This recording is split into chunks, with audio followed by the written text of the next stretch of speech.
de 9 às 12, parada para o almoço, retornamos às 14 às 18. Maravilha, então. Obrigado, viu? Valeu. Bom, a aula está sendo gravada, eu vou compartilhar a tela com vocês. E aí vamos continuar a nossa revisão. Bom, tela compartilhada. Ficou faltando, acho que uma questão para fazer de DFC, tá? Que tá aqui. Lembrando, tá, galera? DFC só vai aparecer na DFC aquilo que afeta o caixa. Então, a sua preocupação é saber o que se afetou o caixa ou não afetou e onde, né? Aonde eu irei colocar dentro da estrutura da DFC, né? Lembrando que a DFC ela tem dois métodos, direto e indireto, e ela tem a estrutura operacional, investimento e financiamento. São 3 fluxos.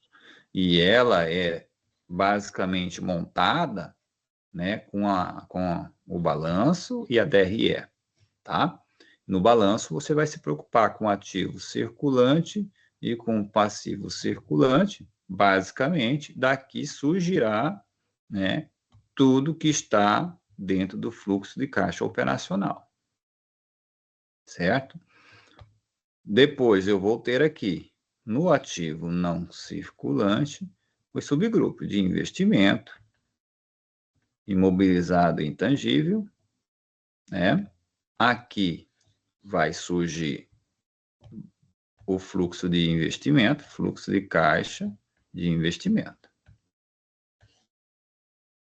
E lá no PL, né, o PL todo, ele pertence ao fluxo de caixa de financiamento. Todo PL. Tá? Todo ele são recursos que financiam a empresa, ok? Mas junto tem alguns aqui do passivo, que pertence a esse fluxo aqui, tá? Por exemplo, empréstimos, né? Debêntures, dividendos, tá? Nota promissória a pagar, são alguns exemplos, tá? Então, você tem que tomar cuidado. Não é que tudo que está no curto prazo, no ativo, no passivo circulante, vai ser operacional. A regra é essa. Mas tem algumas exceções que, apesar de estarem dentro do ativo circulante, ou passivo circulante, ou não circulante, né? Apesar de estarem lá, eles não podem ser do operacional. Eles vão ser são classificados como financiamento. Essa é a ideia, tá? Método direto, você trabalha com recebimentos e pagamentos, e o método indireto, trabalhamos com o método da conciliação. Eu ajusto o lucro e depois vou trabalhar com as variáveis, né? Que é o caso dessa questão aqui. Tá? O que eu preciso nessa questão? Ele fala as variações entre dois balanços de uma empresa demonstra as seguintes mutações. Então, ele comparou dois balanços, teve a variação do início com o fim, e ele falou que o caixa teve um aumento de um ano para outro. Então, aqui, você não deve se preocupar na hora de colocar na DFC, esse valor não vai estar na DFC. O somatório desses 3 fluxos aí, ó, vai representar esta variação aqui, ó. Então, eu somando o fluxo de caixa operacional, mais o de investimento e mais o de financiamento, eu vou ter a variação que ocorreu no caixa. Então, o caixa não vai estar dentro da DFC, tá?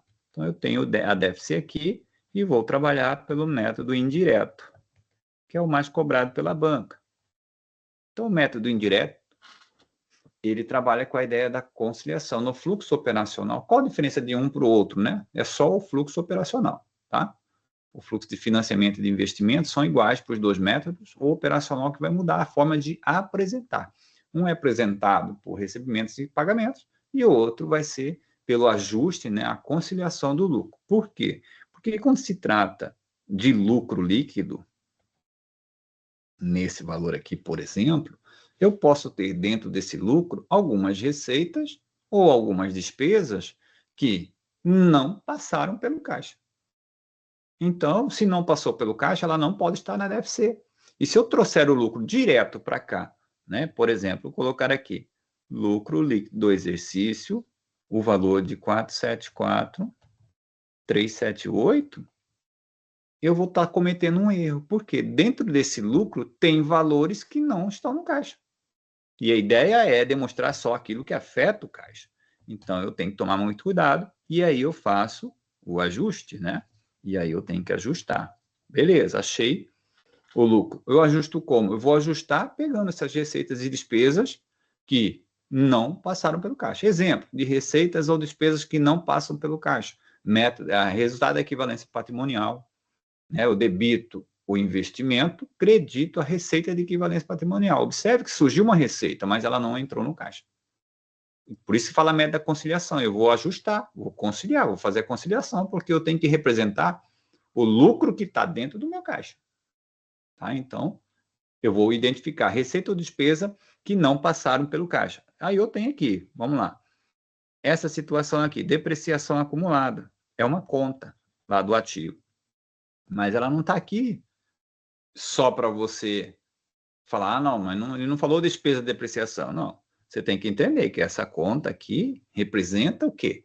Não foi um aumento? A variação de um balanço para outro. De X1 para X2, a conta variou 264.088. A depreciação acumulada, gente, ela varia com as depreciações que vão sendo reconhecidas. Então, aqui quer dizer que esse é o valor da depreciação. E aí você já sabe, a depreciação no lucro, quando você tem lá receita, você tira as despesas para encontrar o lucro. Só que essa despesa não saiu do caixa. Então, se aqui no resultado ela estava negativo, para tirar o efeito dela, eu coloco ela positiva aqui. Eu vou somar a depreciação. Dessa forma, eu vou indicar aquilo que está no caixa. 264.088. Então, estou tirando esse efeito negativo dela aqui como despesa. Na DFC eu somo, e aí eu zero. Menos 1 com mais 1 é zero. Tá? Então, já tirei o efeito da depreciação. Aí eu verificaria se eu tivesse uma receita de equivalência patrimonial, por exemplo. Eu iria verificar se eu tivesse aí perda por desvalorização, perda ao valor recuperável, né? O valor realizável líquido. Toda perda que é uma despesa, passa pelo resultado, mas não passa pelo caixa. Aí eu ia ter que fazer o ajuste. Não tem outra coisa, então aqui eu encontro o lucro líquido do exercício ajustado. Aqui foi feita a conciliação do lucro. Tá? Então, quando eu somo aqui, eu vou ter 738.466. Observe que este valor é o que está lá no caixa. Se eu não fizesse nada, eu estava dizendo que só teria esse valor no caixa. 474.378. Mas lá no caixa não tem esse valor. No caixa só tem 738,66. Então, conciliei, informei o lucro que eu tenho em caixa. Beleza, e agora? Ajustei o lucro, o que eu tenho que fazer? Agora você vai trabalhar com os aumentos e diminuições de ativos e passivos operacionais, tá? Então, você tem aquela ideia. Você tem aqui o ativo. Toda vez que um ativo está aumentando, significa que para o caixa ele é negativo, porque dá a ideia que você está comprando, então está diminuindo o caixa. Toda vez que um ativo diminui, a ideia é que você está vendendo o ativo, então para o caixa é positivo. Então agora você vai para, com essa análise, você vem para cá, tá? Vamos pegar os ativos. Contas a receber, o que aconteceu aqui? Ele falou que contas a receber houve uma diminuição. Se houve uma diminuição, é porque você recebeu dinheiro. Então, isso é positivo. Então, você vai colocar do sinal positivo, é o valor, é o sinal que afeta o caixa. Então, você vai colocar aqui mais diminuição de clientes. Contas a receber é clientes, aqui nesse caso. Qual o valor? 15.351. 15.351. Outra conta do ativo aqui, o estoque. O que aconteceu com o estoque? Houve um aumento. Aumentou o ativo, qual a ideia em relação ao caixa? Se um ativo está aumentando, o caixa é negativo. Então, você vai colocar aqui, ó, menos aumento de estoques. Quanto que aumentou? 15.117. põe negativo. Despesa antecipada é ativo também, e é operacional. Então, aumentou o ativo, a mesma situação. Quando aumenta ativo, a ideia é que você está comprando. Então, para o caixa é negativo, menos aumento de despesas antecipadas. 16,776. Aí ele é negativo aqui. Aí agora acabou o ativo, agora eu vou para os passivos. Por quê? Porque ele entrou em imobilizado. Imobilizado não é operacional. Imobilizado é investimento. Então agora eu vou lá para os passivos. Contas a pagar. O que aconteceu com contas a pagar? Diminuiu. Então o passivo, ele tem efeito contrário do ativo. Então se você tem aqui passivo e PL, quando uma dívida aumenta, para o caixa é positivo, porque você deixou de pagar. Quando uma dívida diminui, para o caixa é negativo, porque a dívida diminui porque você pagou, então saiu o dinheiro do caixa. Pronto, agora com essa informação você mata. Diminuição de contas de fornecedores, por exemplo.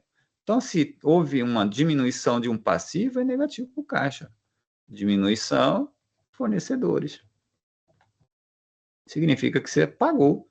Então, você vai diminuir aqui 660. E o outro, houve um aumento de contas a pagar, de curto prazo. Então, quando aumenta a dívida, é positivo para o caixa, porque você não vai sair dinheiro. Então, aumento de contas a pagar. Quanto é que aumentou? 114.596. Agora sim. Agora você vai somar, subtrair, para descobrir se o caixa foi gerado ou se ele foi consumido pelas atividades. Nesse caso, ele vai dar positivo aí 835.860. Quando ele é positivo, a gente diz que o caixa é gerado. Quando ele é negativo, diz que o caixa foi consumido. Então, é isso que ele está dizendo aqui, ó. O caixa era 378 no início e no final 418. Então, a variação é esses 40 mil que estão aqui representados. A empresa não vendeu nenhum imobilizado. Por que ela está dizendo isso? Porque se ela vendesse imobilizado, ia surgir uma receita. E a receita estaria onde? Dentro desse lucro aqui. Ok, isso é o que eu encontrei na internet. Certo? Aí, então, se essa receita estivesse dentro do lucro, você teria que retirar do lucro. Por quê? Porque é uma receita que pertence, ela passa pelo caixa, mas pertence a outro fluxo, pertence ao fluxo de investimento. Por isso que ele diz que não houve nenhuma venda de imobilizado e o lucro foi de tanto. Considerando que não houve outra operação que afetou o ativo circulante e o passivo, o fluxo de caixa das atividades operacionais foi de quanto? Aí você tem lá, 835.860, gabarito, letra D. Por que o mobilizado é o fluxo de caixa investimento, mas a depreciação entra no operacional? Porque assim, a depreciação ela entra no operacional porque ela é uma despesa que não afetou o caixa. E a depreciação, por ser uma despesa não desembolsável, tá? Ela afeta lá o operacional, porque está dentro do lucro. Eu não estou separando a despesa ou a receita sendo de outro fluxo ou não, porque ela não vai ser classificada em outro fluxo. Porque, por exemplo, despesa com depreciação, por que não colocou ela no fluxo de investimento se é um imobilizado, professor? Simples, porque ela não vai estar na DFC. A depreciação, eu não pago por ela. Então, eu tenho que eliminar da DFC. Por isso que eu somo aqui a despesa com depreciação. Eu estou eliminando o efeito dela no lucro. O lucro é operacional. O lucro faz parte das minhas operações. Mas dentro desse lucro eu tenho receitas ou despesas que não passaram pelo caixa. Tá? Então, eu não poderia colocar, por exemplo, então eu teria que colocar essa despesa lá no fluxo de investimento? Não, porque ela não passa pelo caixa. A ideia de você colocar a depreciação somando aqui é para tirar o efeito dela do resultado. No resultado, a depreciação fez o quê? Diminuiu. Diminuiu quem? O lucro. O lucro é operacional. Só que não saiu dinheiro do caixa. Então, o que eu tenho que fazer? Anular esse efeito do lucro, certo? Se ela diminuiu no lucro, eu tenho que somar para anular esse efeito, para poder fazer a conciliação. Não sei se eu me fiz entender, Ademar. Não, perfeito. Não, entendi. Bom, demonstração do valor adicionado, só para a gente relembrar. A DVA, ela surgiu para demonstrar a riqueza que é gerada, tá? Pela entidade. Então, ela demonstra a riqueza produzida.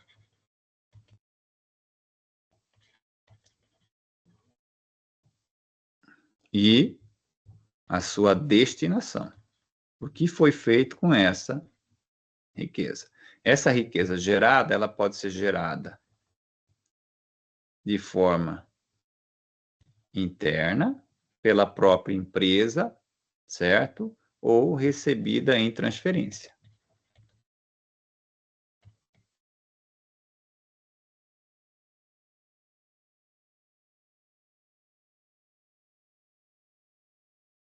Certo?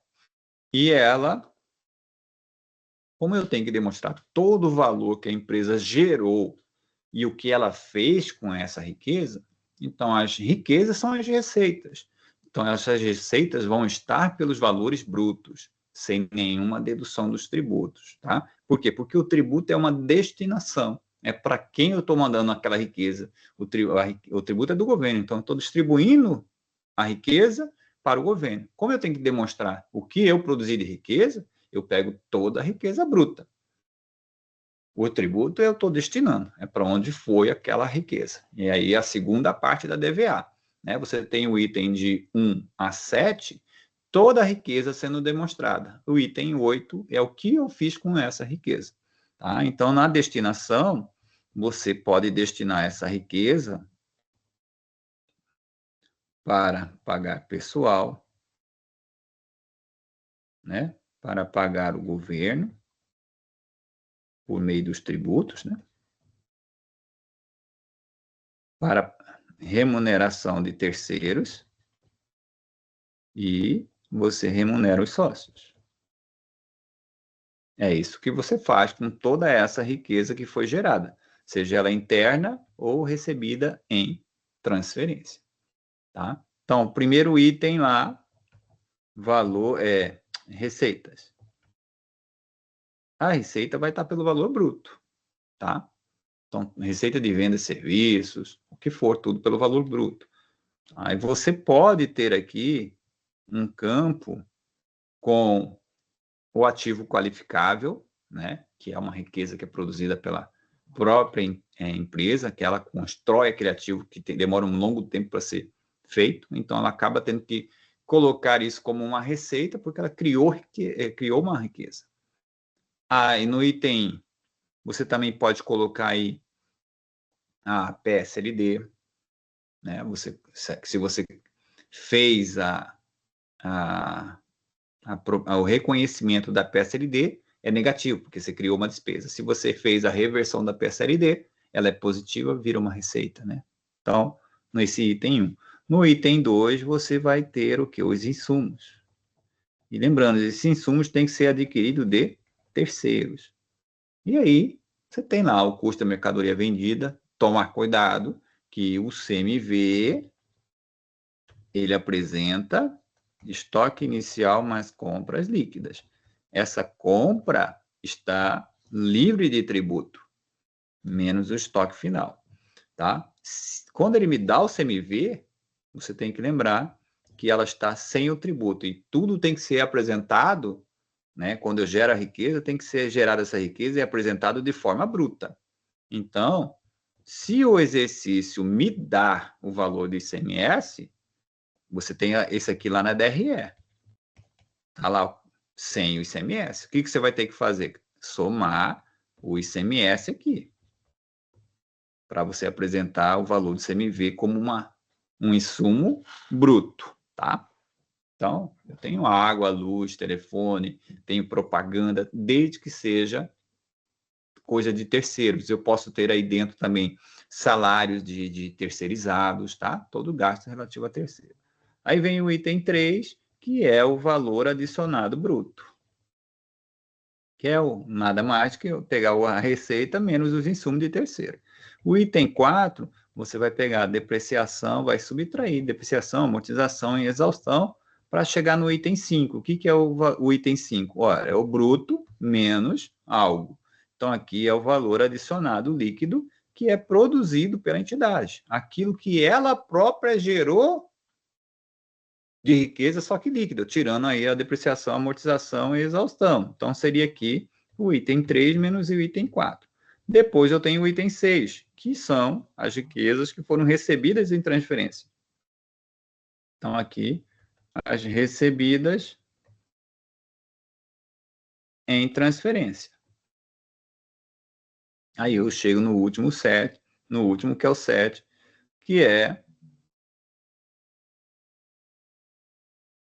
o valor adicionado total a distribuir. Você vai distribuir para quem? Aqui vem o item 8. Aí você vai distribuir para o pessoal, para governo, para terceiro, para sócios. Então, o item 7 tem que ser igual ao item 8, porque você está demonstrando quanto foi gerado de riqueza e o que você fez com essa riqueza. Tá? Então, aqui, por que eu tenho que demonstrar bruto? Né? Que eu falei para vocês, tudo tem que sair pelo valor bruto, porque justamente os impostos, né, os tributos incidentes na receita, o que for, vão estar sendo demonstrados no item 8. Tá? Bom, vamos lá para a questão agora. A DVA proporciona aos usuários das informações relativas à riqueza criada pela entidade em determinado período e a forma como tais riquezas foram distribuídas. Nessa demonstração, são exemplos de remuneração de capitais de terceiro. Galera, como é que eu remunero terceiros? Né? Terceiros são pessoas estranhas. Né? Por exemplo, quando você pega um empréstimo com o banco, você paga juros. Então, você está remunerando um terceiro. Tá? Então, juros. Eu aluguei o prédio onde eu tenho lá a minha sede, eu aluguei, eu pago aluguel. Então, eu estou remunerando um terceiro. Certo? Estou remunerando um terceiro. Isso é remuneração de terceiros. Tá bom? Despesa de juros e de aluguel. Então, observe. Nós acabei de falar aqui, ó, juros e aluguel. Eu pago juros porque eu peguei empréstimo e aluguel porque estou pagando, porque eu aluguei aquele espaço e tenho que pagar esse aluguel. Então, eu tenho a situação, eu posso receber juros e eu posso pagar juros. Quando eu recebo, é riqueza. Riqueza recebida aqui em transferência. Então, quando alguém me paga juros, quando alguém me paga aluguel, quando eu tenho lá resultado de equivalência patrimonial, positivo ou negativo, estou recebendo de terceiros. Agora, quando eu pago, é a distribuição. É o dinheiro saindo da minha empresa, a minha riqueza saindo para o terceiro. Então, o gabarito aqui já é a letra A. Tá? Por exemplo, distribuição de dividendos. Dividendos está relacionado aos sócios. E reconhecimento de juros sobre capital próprio. Isso é sócios, certo? Forma de disfarçar de pagar dividendos. Despesa de depreciação de ativo imobilizado, originadas de capital intelectual. Não entra, né? Não tem a depreciação, ela não vai aparecer aí, porque você não está pagando nada para alguém. Despesa de salários de empregados. Quando ele só põe assim, despesa de salário de empregados, você vai colocar isso aí como uma remuneração de pessoal. Agora tome cuidado, você colocar assim, despesa de salários com terceirizados. Não é uma distribuição de riqueza, tá? Não é, ela não vai entrar no item pessoal, e sim lá como insumo. Tá? Então, porque são insumos adquiridos de terceiros. Então, tome cuidado com isso na hora da prova. Despesa de honorários de empregados terceirizados. Aqui está o exemplo. Aí a pessoa pode falar que isso aí é uma distribuição. Não, ela não é uma distribuição, tá? Isso aí é um insumo, tá bom? Então, gabarito letra A. A segunda parte da DVA apresenta de forma detalhada como a riqueza que foi obtida foi distribuída. Então, como é que a primeira parte é a geração da riqueza e a segunda parte é a sua distribuição. E ele vai lá e te fala, relacione o item da distribuição à sua classificação. E você sabe que a distribuição dessa riqueza, a distribuição dela, pode ser para pessoal, para governo, por meio dos tributos, tá? Impostos, taxas e contribuições, pode ser remuneração de terceiros e possam remunerar os sócios. Tá? Beleza? Essa é a distribuição. Aí vem aqui, direitos autorais. Eita, professor, quando eu estou pagando direito autoral, e agora? Não sei, passa, vai procurar aquilo que é mais fácil para você. Qual é o mais fácil para você? Aí vem assim, ó, contribuição sindical. Lascou, professor, também não sei onde vai parar. Juros sobre capital próprio eu sei, que aqui é PL. Aqui eu estou remunerando sócio. Beleza? Então eu vou lá na remuneração do sócio. Vai ser o último aqui, ó, o número 2. O último vai ser o número 2. Aí você tem que ser esperto, você já vai aqui, ó, elimina onde não tem, termina com 2. E agora que você eliminou onde não termina com 2, você já sabe que o terceiro item aqui é igual. Então aqui vai ser 1. Direitos autorais é uma remuneração de capital de terceiro. É você remunerando alguém. Está pagando um direito autoral a alguém. Então o que vai diferenciar agora é o item 4 e o item 3. Participação de empregados nos resultados. Participação de empregados. O que é isso? O que é participação de empregado no resultado? Olha, a empresa distribuindo o resultado para os seus empregados. Isso aqui, eu estou distribuindo a riqueza para o pessoal. Tá? Item 4. Então, eu já sei que o gabarito vai ser letra A.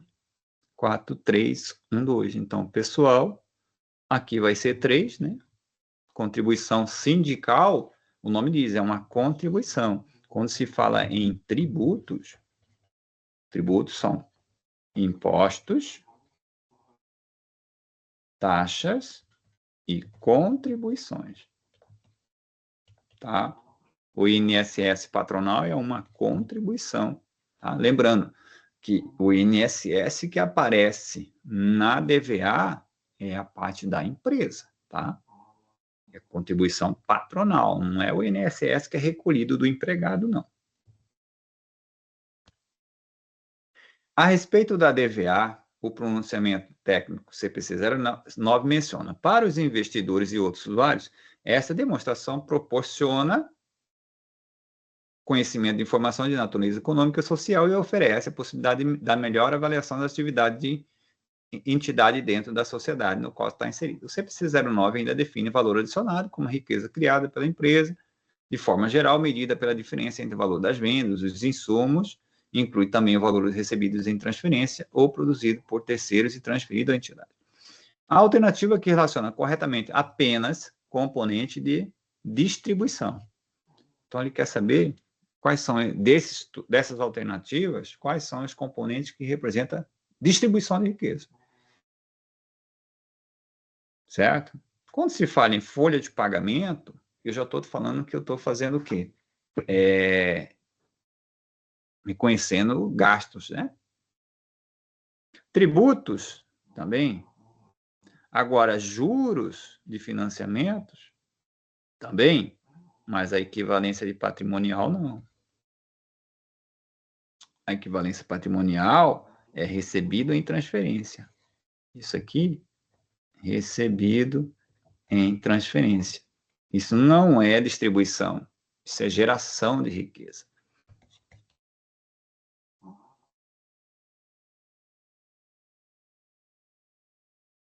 Aqui, ó, remuneração, desempregados, impostos, taxas, contribuições, aquisição de mercadorias e remuneração de capital próprio. Isso aqui não existe lá, tá falso.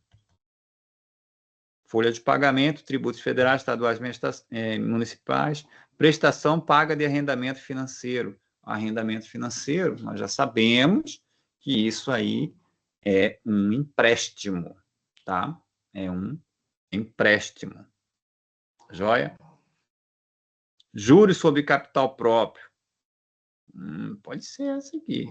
Vamos ficar, não sei, subjuros. Vamos analisar a letra B. Benefícios a empregados, remuneração de serviços de terceiros, ó. INSS, ICMS, juros de financiamento. Tá misturando aqui, né? Mas não pode ser a letra B. Tem que tomar muito cuidado, tá? Quando se fala em remuneração de empregados, eu tenho que saber que tipo de remuneração, do que ele está falando, tá? Ele tem que, porque eu posso ser amplo aí, colocar na remuneração do empregado algumas coisas que não são da folha, tá bom?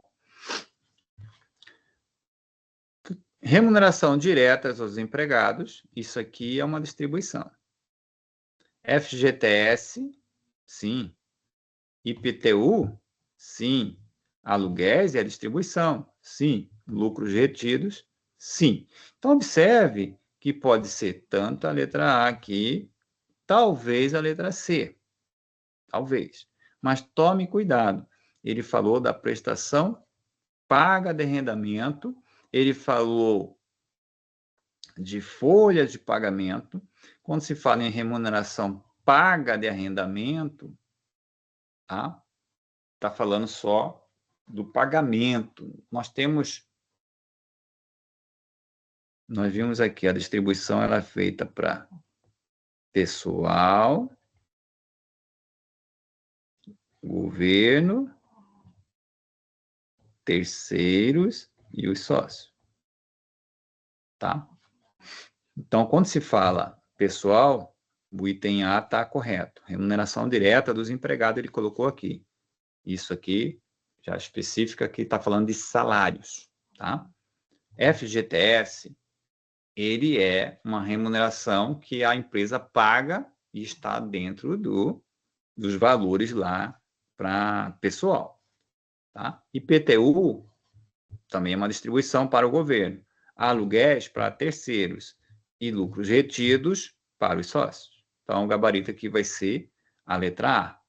Tá? Apenas componente de distribuição do valor adicionado na forma correta. Não pode ser a letra C nem a letra B. Tem que tomar muito cuidado quando se põe só INSS aqui, tá? Porque pode ser patronal, pode ser do empregado, tá?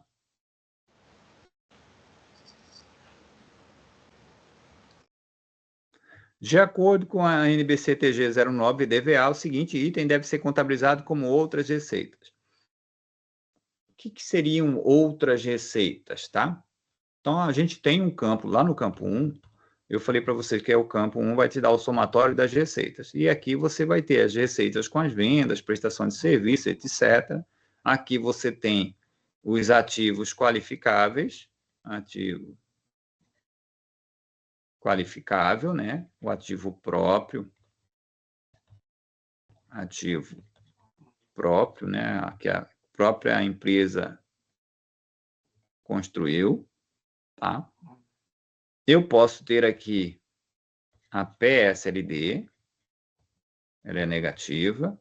Eu posso ter aqui a reversão de PSLD. Isso aqui ela é positiva, tá? E aqui eu posso ter um campo de outras receitas. O que eu posso colocar aqui nesse campo, tá? Receita financeira são juros. Juros eu recebo em transferência. Receba em transferência. Só que ela vai estar em que campo?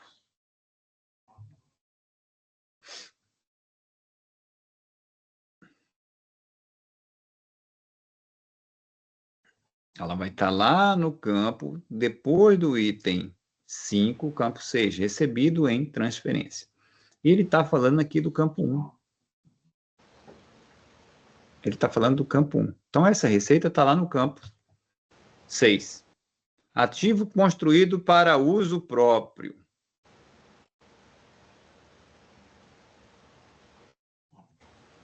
Venda de ativo imobilizado com lucro. Resultado da equivalência patrimonial, também recebido em transferência. Lá no campo 6. Então, não pode ser aqui, ó. Tá? Esse a letra B não pode ser. Por que que não pode ser a letra B? Porque ela tem o seu campo específico. Ativo para uso próprio. Ativo qualificado. Tá? Qual vai ser o gabarito, então? Venda de ativo imobilizado com lucro. Você vai colocar lá, ó, isso aqui, ó. Em outras receitas. Ah, não, peraí. O seguinte deve ser contabilizado como outra receita. Ah, tá, desculpe, gente, eu interpretei errado, tá? Ele está dizendo que é no campo 6, recebido em transferência, mas com nome de outras receitas. Porque aqui você vai ter resultado de equivalência patrimonial, aqui você vai ter juros e aluguéis, tá? E com os campos próprios. E você vai ter um campo de outras receitas. Dentro dessas outras receitas, você vai ter a letra E, que seria os valores dos dividendos relativos ao investimento avaliado pelo custo. Por quê? Você tem aqui o investimento já pelo método da equivalência, o resultado da equivalência patrimonial. E aqui em outras você vai colocar o resultado daquelas empresas que não são avaliadas pelo método de equivalência patrimonial. Ela vai estar no campo de outras receitas. Tá? Bem específico, e eu estava achando que era o item 1, mas ele deixou bem claro aqui do item 6, tá?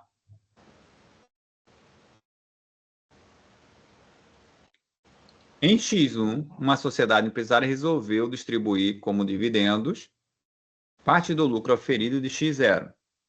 Assinale a opção que indica o tratamento contábil desse dividendo na DVA. Entenda, não deve ser contabilizado. A DVA, quando ela é elaborada para o ano. Se o ano é X0, toda a riqueza produzida em X0 e sua destinação são relativas a esse exercício. Se eu estou em X1 e estou falando que eu distribuir lucro lá de X0, né, lucro de X0 como dividendos. Ora, esse lucro ele foi apresentado aqui, ó, em X0. Eu não posso apresentar ele novamente como uma riqueza aqui em X1, tá? Então, lembre-se, nesse caso, não devem ser apresentados, não deve ser contabilizado, não é feito nada, tá bom? É sempre do exercício. Assinale a opção que indica uma semelhança na elaboração da DRE com a DVA. Ele quer comparar uma coisa com outra, né? Então, aqui, por exemplo, letra E, os tributos incluídos no momento das compras, como o ICMS, são considerados nos valores dos custos dos produtos e mercadorias e vendidos. Isso não é uma semelhança, até porque o ICMS, quando está na DRE, na compra, você tira, porque o CMV é apresentado sem o valor do ICMS. Tá? Já na DVA, o CMV é apresentado com o ICMS. Então, isso aí não é uma semelhança. Então, está falso. Os salários são segregados em funcionários próprios e funcionários terceirizados. Não existe essa segregação aí numa DRE, né? E na DVA, você apresenta os próprios sendo uma distribuição, os próprios é uma distribuição, e o terceirizado é um insumo. Então, são riquezas e distribuições. Então, são momentos distintos, não são iguais. Os valores gastos com ativos construídos internamente são tratados como receitas relativo à construção de ativos próprios, tá? Só na DVA vai aparecer isso. Na DVA ele vai aparecer num campo diferente do que aparece lá na DRE. Na DRE, por exemplo, você tem lá receita de venda de mercadorias. Qualquer outra receita vai aparecer aqui embaixo como outras receitas. Então, não pode ser a letra C. As despesas de juros são classificadas como despesas financeiras. Então, juros, para um é despesa, para outro é distribuição. Aí vem o resultado de equivalência patrimonial, o beta falso. O resultado de equivalência patrimonial pode representar receita ou despesa, sendo, se for despesa, deve ser uma redução ou valor negativo. Correto. Então, observe que o resultado da equivalência patrimonial que vai aparecer na DRE, se for receita é positivo, se for um resultado como despesa é negativo, lá na DRE. E lá na DVA? Na DVA ele vai também aparecer o resultado da equivalência patrimonial. Se for receita é positivo, se for despesa é negativo, lá no item 6, que é a receita recebida em transferência. Gabarito, letra A.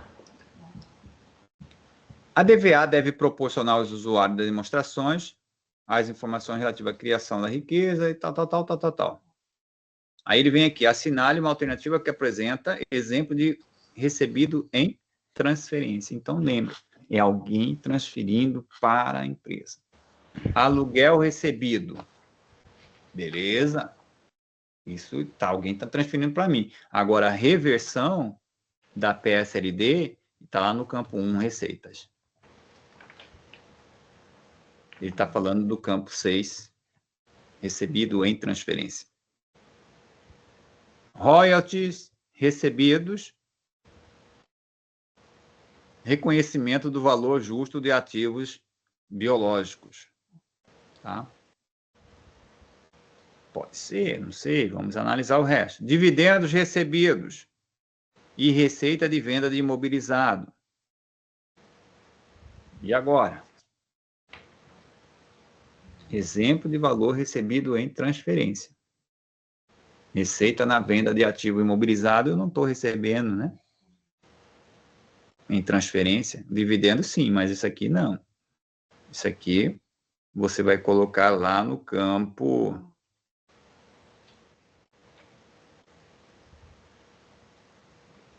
Outras receitas no campo 1.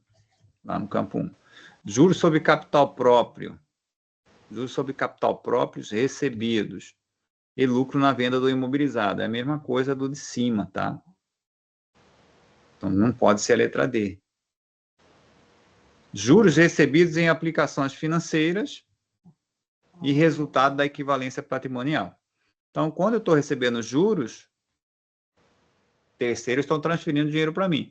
E o resultado da equivalência patrimonial positivo ou negativo também vem de terceiros. O gabarito é a letra E. Tá? Professor, com licença. Tem como alguém abaixar ou desligar o áudio? Tá ruim a gravação. Espera aí. Deixa eu ver aqui. Eu mesmo vou fazer isso.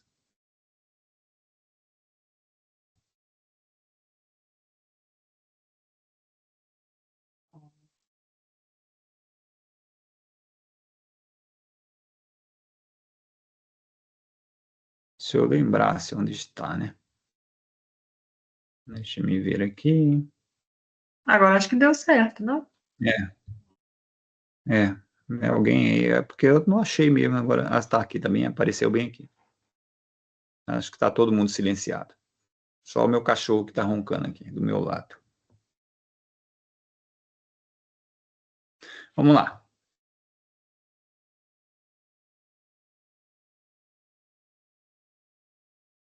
Os valores relativos a gastos acumulados com a construção de ativos pela empresa para uso próprio na DVA devem ser classificados como é aquela ideia, né, do ativo próprio para uso. A empresa ela deve apresentar esse ativo lá no campo 1 de receitas, tá? Ajustes que aumentam a receita. Gabarito, letra A, ele vai estar lá no campo 1, ativo para uso próprio ou ativo qualificável. Uma sociedade empresária reconheceu os seguintes eventos de zero. Aí vem um monte de informação, vamos ver o que ele vai pedir. Ele quer o valor adicionado total a distribuir da sociedade. Então, eu preciso achar o item 7, tá? Então, o que eu tenho que entender? Para você ganhar tempo, você não precisa desenhar a DVA, você tem que saber só o que soma e o que subtrai nessa DVA, se ela está no item de 1 a 7. Tá? Então, vamos lá. Vendas. Venda soma. Beleza? Venda vai somar. Mais 100. Vendas de ativo, à vista de ativo mobilizado, cujo valor contábil era 50 mil, vendi por 60. Então, é claro que ela é uma receita, esse ganho, tá? Vai estar no item 1 também. Então, você vai somar aqui mais 10. Você só vai colocar o resultado. 10. Beleza? Até agora. Ok. Aí vem reconhecimento e pagamento de despesa de salário. Ora, se você está pagando salários seus empregados. Então, é distribuição. Vai lá para pessoal. Isso aí não entra. Assim como o reconhecimento e pagamento de aluguel. Você está remunerando terceiros. Então, aqui é pessoal, você está distribuindo a riqueza, e aqui é remuneração de terceiros. Reconhecimento da despesa com depreciação do ativo imobilizado. Aí sim, a depreciação, ela entra lá depois do valor adicionado bruto, né? Para você encontrar o valor adicionado líquido. O que eu tenho que fazer? Tirar 5. Ela entra. Aí vem reconhecimento do imposto de renda e contribuição social, 17 mil. Tome cuidado que imposto de renda e contribuição social é distribuição. Não é geração de riqueza, tá? Então, ele quer o valor total a distribuir, é só do item 1 a 7. Então, eu tenho 1, receitas. Que entraria aqui, os 100 mil. Aí vem 2. Não, aqui vem, dentro dela aqui, deixa eu corrigir. Receitas. Eu teria aqui receita de vendas, 100 mil, e eu teria aqui um lucro na venda do imobilizado, de 10 mil. Então, a minha receita aqui seria 110 mil. Depois vem o item 2. Insumos adquiridos de terceiros. Não tem nenhum insumo. Aí eu acho o valor adicionado bruto, 110 mil. Só que ele não quer o bruto, ele quer o total a distribuir. Então, vem o item 4. Eu vou subtrair a depreciação. A depreciação eu tenho, que é 5 mil. Então, eu acho o item 5, valor adicionado líquido produzido pela entidade, 105 mil. Agora vem o item 6, recebido em transferência, não recebeu nada em transferência. E aí vem o item 7, valor adicionado total a distribuir, 105 mil, gabarito, letra D, tá? Mas na hora da prova você ganha tempo se você lembrar da estrutura, né? Tem que lembrar, o cara faz a confusão aí, né? Porque ele esquece da destinação, porque o salário e o aluguel de terceiro já seria no item 8, né? Sim, você tem que tomar cuidado que assim, você tem que lembrar, DVA é, de um lado, eu demonstrar o que foi gerado de riqueza, no campo 8, demonstrar o que eu fiz com essa riqueza, ou seja, para onde foi distribuída essa riqueza. E aí você tem que lembrar, poxa, que eu estou pagando salário, eu estou pegando dinheiro, estou distribuindo. Estou pagando tributo, estou pegando dinheiro e entregando para o governo. Estou pagando aluguel, estou pegando dinheiro e entregando para terceiros. Estou remunerando os sócios, estou pegando o dinheiro da empresa, a riqueza da empresa, transferindo para os sócios. Então, aí você tem que tomar cuidado, né?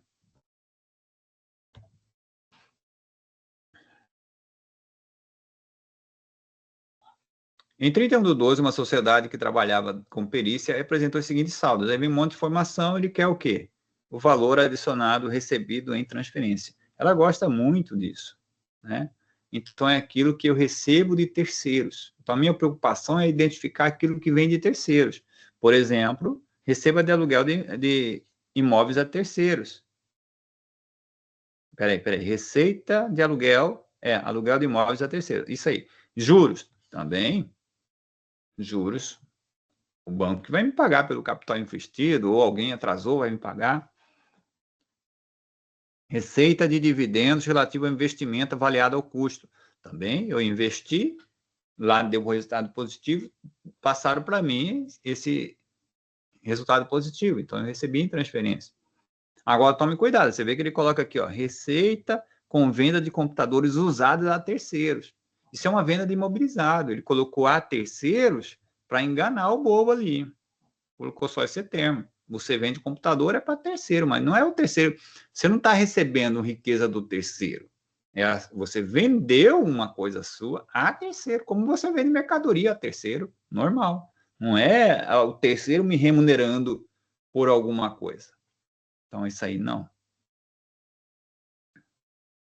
CMV não é o item 2. Despesa com equivalência patrimonial. Aí é o resultado de equivalência patrimonial. Podendo ser positivo ou negativo, ela é recebida em transferência.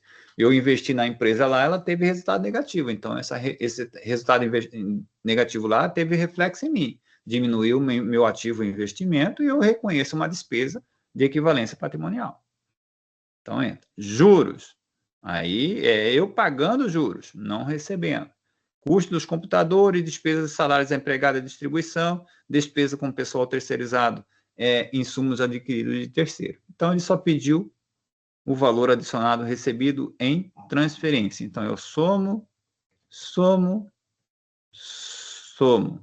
E aqui, subtrai. Você vai encontrar aqui, letra B, como gabarito, 161 mil. Uma sociedade apresentou o seguinte saldo em seu balanço. Aí vem um monte de informação, vamos ver. O que ele quer? Assinar a opção que indica o valor adicionado a distribuir. Ele quer o item 7, tá? Então, vamos ver. E aqui é interessante esse tipo de questão. Então, ele tem lá um monte de coisa. Aí ele fala assim, durante o ano de X1, a sociedade construiu uma máquina para utilizar em seus negócios. Então, ela está construindo um ativo qualificável. Então, que demanda tempo para ser construído, um ativo para uso próprio. Então, esse ativo ele vai gerar uma riqueza. Eu tenho que reconhecer como receita lá no campo 1. Aí vem, a máquina começou a ser utilizada em 1º de janeiro para financiar os gastos relacionados à construção, né? A sociedade empresária recorreu ao empréstimo no valor de 50 mil. Em 1º de janeiro, os juros são de 6 mil. O empréstimo deverá ser pago em 4 anos. Na construção da máquina foram incorridos os seguintes gastos.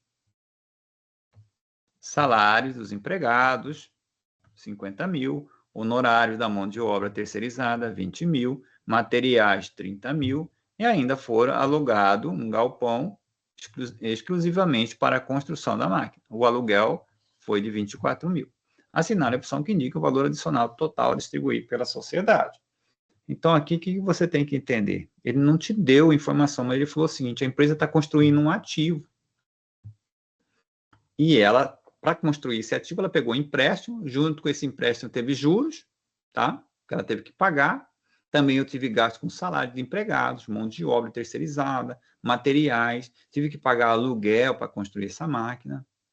Ok? Aí, qual valor eu vou reconhecer? Né?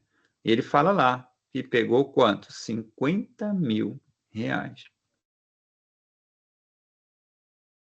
A sociedade pegou de empréstimo. Então, o que você tem que reconhecer? Lembra lá do ativos em andamento, lá imobilizado em andamento, que eu falei para vocês? Eu tenho conta imobilizado em andamento. Então, aqui, eu vou acumulando tudo aquilo que é gasto na obra. Por quê? Como é que eu vou saber qual é o valor que eu vou contabilizar daquele ativo que eu construí? Tudo que eu gastei nessa obra tem que entrar aí. E esse vai ser o custo dela na hora que eu terminar de construir. Tá? Então, beleza. Então, ele gastou 6 mil de juros, entra 6 mil aqui. Os juros entram. O que mais que vão entrar? Salário dos empregados, 50 mil? Sim. 50 mil. Tem que pagar o salário do empregado, é um gasto para deixar o meu ativo pronto. Entra lá como ativo, tá? Vai ser ativado. O que mais que eu vou gastar aí? Materiais? Sim, os materiais vão estar tudo aqui. Tudo que você gastar nessa obra, eles vão ser ativados. Todos eles. Então, aqui, materiais, 30 mil. Certo? Então, já reconheci os juros, já reconheci salário dos empregados, já reconheci honorários. Não, ainda não reconheci, né? O honorário está aqui, 20 mil. É o salário do terceiro, né? Está aqui, 20 mil de honorários. E vou reconhecer também o aluguel. Tá? Então, nessa brincadeira aqui, 24 com 6 dá 30. Com 30 dá 60. Com 20 dá 80. Com 50 dá 130. Tá? Até aí, beleza. Isso aí é o positivo. Agora, o que vai ser negativo? E aí que é o pulo do gato, né? Os mesmos valores. Quando você, como ele pediu do item 1 a 7, o item 1, receitas. 2, insumos adquiridos de terceiros. Aí vem lá, 3, valor adicionado bruto. 4, a depreciação. 5, valor adicionado líquido. 6, recebido em transferência. Depois o item 7, total a distribuir. O que eu tenho que fazer aqui? Eu já achei o valor tudo aí. O que eu tenho que fazer agora? Agora eu vou fazer o item 2, os insumos. Quais são os insumos que foram adquiridos de terceiros? Observe que eu ativei tudo, mas ao mesmo tempo que eu ativo, né, porque eles foram um gasto aqui, os salários, honorários, aluguéis, materiais, eu também tenho que destinar, né? E a gente sabe que, por exemplo, nós temos aí de insumos os honorários de terceiro, ó, terceirizado. Então, você vai colocar aqui honorários. 20 mil. Como insumo. O que mais que eu tenho como insumo? Materiais. Materiais adquiridos de terceiros. 30 mil. Tá? Então, você somou tudo de receita, colocou lá 130 mil, e agora você está destinando aí no item de 1 a 7 aquilo que cabe ao item de 1 a 7. Tá? Então, você vai ter aí 130 menos 50. Então, o valor total a distribuir vai ser 80 mil. Tá? Então, entenda. Quando se fala em ativo qualificável, para fins de DVA, ele vai estar no campo 1 de receita. E qual é o valor que eu coloco lá? Tudo que você gastar naquela obra. Tudo, tudo. Aluguel de máquina, galpão, areia, cimento, salário terceirizado, salário dos seus empregados normais, honorário de engenheiro, tudo, tudo. Cimento, você vai ativar, porque é o valor que você gastou, é o valor que vai ser o custo do seu imobilizado quando você terminar aquele imobilizado. Então, coloca lá como ativo próprio, né? No item 1, receita. Foi 130 mil. Somando tudo aqui, 130. Observe que eu somei até os juros, tá? Os juros do empréstimo. Beleza? O empréstimo em si não entrou. Ok? O empréstimo em si não entrou. Tome cuidado, só entrou os juros. O empréstimo é dívida, tá? Beleza? Ok, 130 entrou lá. E agora? Eu vou verificar. Desses valores aqui, cada um deles tem que ser alocado no seu canto. Cada um deles. Os juros é uma distribuição, por isso que ele não aparece aqui do item 1 a 7, ele vai estar lá no item 8. Remuneração de terceiros. Os juros vai aparecer lá no campo item 8. O que mais que não apareceu aqui?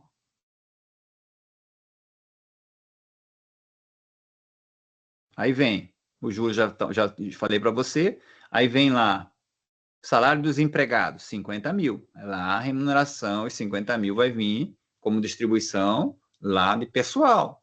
Depois vem o honorário da mão de obra terceirizada, já está aqui como insumo.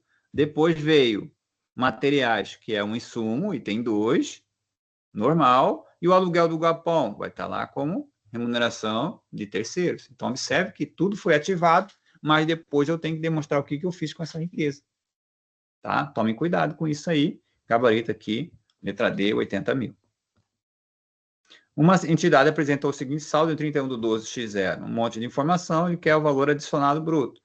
O valor adicionado bruto é o campo 1, receitas. Você vai tirar o campo 2, que são insumos que são adquiridos de terceiros, e aí você encontra o valor adicionado bruto. É o que ele quer. Então, a sua preocupação é identificar receita de mercadorias, 70 mil. Aqui, 70. Receita com a venda de imobilizado, foi 25. Custo do ativo imobilizado vendido, foi 12. Então, você pega só o líquido. 25 tira 12, dá 13. Esses 13 mil aqui você põe como positivo lá no campo de receita.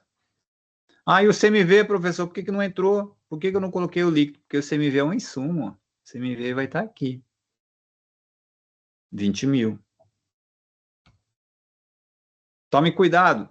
O CMV, lembra que o CMV sempre está com esse valor, mas ele está faltando o tributo, tá? Se aparecer um campo de observação aqui embaixo, falar que o ICMS na compra da mercadoria foi de 5 mil, você vai ter que somar 20 mais 5. E esse seria o valor do CMV para fins de DVA, tá? Como ele só quer o valor adicionado bruto, o que vem depois aqui, por exemplo, ó, despesa de salários de empregados próprios. Beleza, isso é distribuição. Agora, salário de terceirizados, aqui, ó, insumo. Então, entra aqui 8 mil também. Opa, desculpe, no campo 2. Entra aqui debaixo do CMV. Aqui abaixo do CMV, vai entrar aqui os 8 mil. Depreciação. É depois do adicionado bruto. Aluguel é remuneração de terceiro. Aí vem aqui, ó, despesa com perda estimada de crédito de liquidação duvidosa. Opa, 5 mil. Ele entra lá negativo, lá no item 1 de receita. Então, agora você vai somar. 83 positivo. Você tem aqui 35 negativo.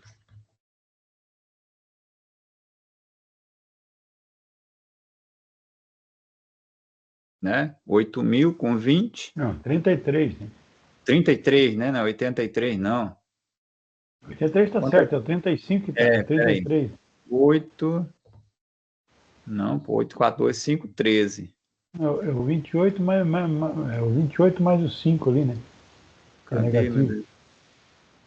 Sim, 28 com 5 dá 33, eu coloquei 35, tá certo, correto.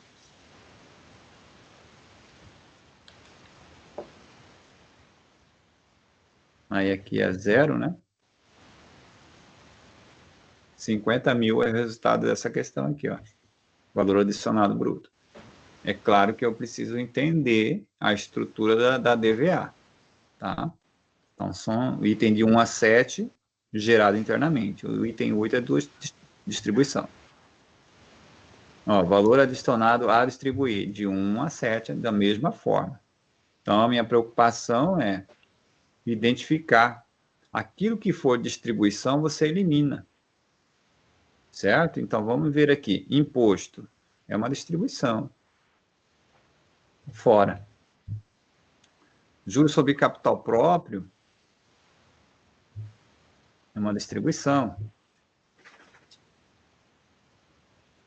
Dividendos, distribuição. PSLD entra. Despesa de salário de funcionário, distribuição. Serviço de terceiros, insumo. Despesa de depreciação, entra. Despesa de seguros contratados. Contratados junto com quem? Com terceiros. Tá? Entra. Receita de aluguel, soma. Despesa de aluguel é distribuição. Falso. Despesa de financeira. Remuneração de terceiros. Aí fica mais fácil para você fazer o quê? Soma e subtração. Tá?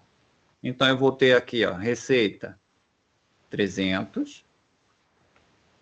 Certo? O que mais que eu vou ter aí? Eu vou somar. Como ele quer o total a distribuir, é o item 7, tá? Que ele quer lá embaixo. Ele quer o item 7. Então, eu vou mais e menos. Então, eu somo essa receita financeira aqui. Somo venda de mercadoria. Materiais consumidos adquiridos de terceiros. Isso aqui é insumo. Insumo é negativo. Então, subtrai. Receita de aluguel. Somo. Despesa de seguro contratado junto a terceiro. É insumo. Subtrai.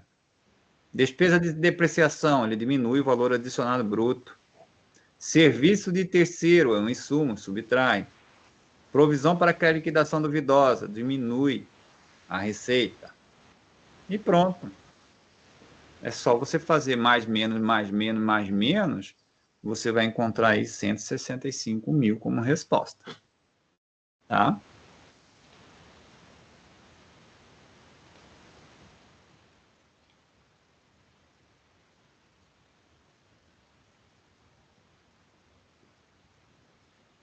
Vamos lá. Passivo. Passivo, obrigação presente, né, derivada de eventos que já aconteceram, que vão representar aí saída de recursos da entidade. Tá? Passivo, temos 3 tipos: passivos comuns, os passivos accrual ou por acumulações, né, exemplo, 13º, férias, né, que são constantes, registrado mês a mês, e as provisões, que são passivos com prazos ou valores incertos, tá? Em relação às provisões, você sabe que uma provisão ela tem que ser o quê? Para ser provisão, ela tem que ser PROCON. Provável e confiável. O provável é o risco. Tá? O risco, ele pode ser provável, possível e remoto. Quando é remoto, eu não faço nada. Não fazer nada é não contabilizar, não fazer nota explicativa. O possível, ele é um passivo contingente.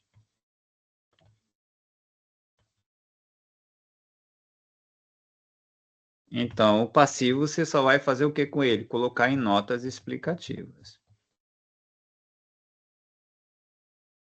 E o provável? Se ele for PROCON, ele é provisão.